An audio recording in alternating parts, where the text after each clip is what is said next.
Almost saying on the other side of the ring, because this is almost like a response to the Kenya Kwanza side. Azimio la Umoja, one Kenya presidential candidate, Raila Odinga, has hit out at the Kenya Kwanza Alliance faction over his mitumba business remarks during his manifesto launch event.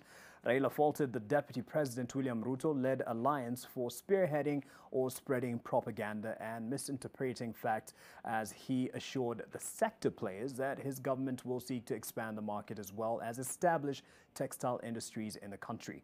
While meeting with representatives in Nairobi, Raila said the Kenya Bureau of Standards shall not inspect second-hand cars and clothing under his government. And TV's Melito Letenges has more. Remarks by Azimio presidential candidate Raila Odinga during his manifesto launch earlier this month has been the center of a raging political onslaught between the Kenya Kwanza Alliance and the Azimio la Umoja coalition, with each camp trying to woo the mitumba traders to back their camps with a promise of bettering their business.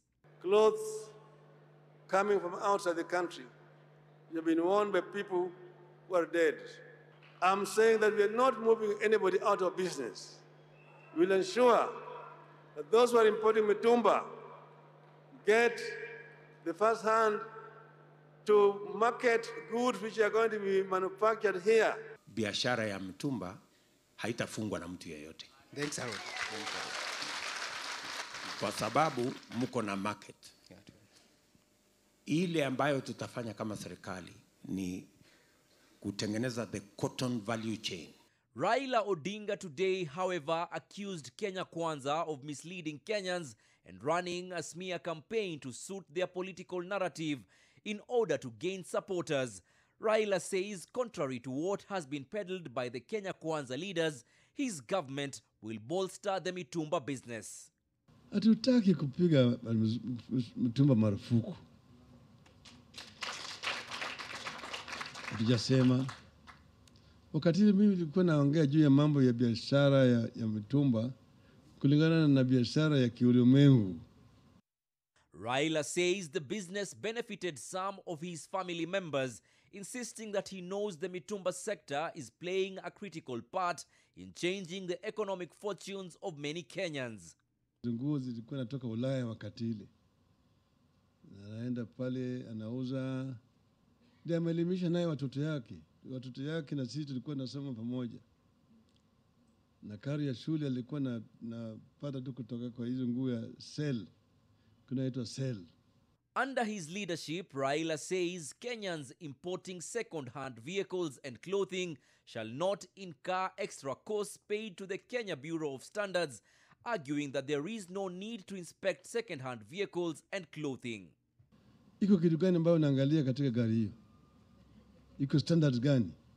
Ati KEBS, Kenya Bureau of Standards, inaharibu wakati yao na pesa ya Wakenya tunakwenda kuwakagua gari ambayo imesatumiwa na mtu mwingine. Second hand vehicle is a second hand vehicle. Ni kama second hand clothes. Hakuna haja ya kuharibu wakati ya watu wetu hapa na pesa.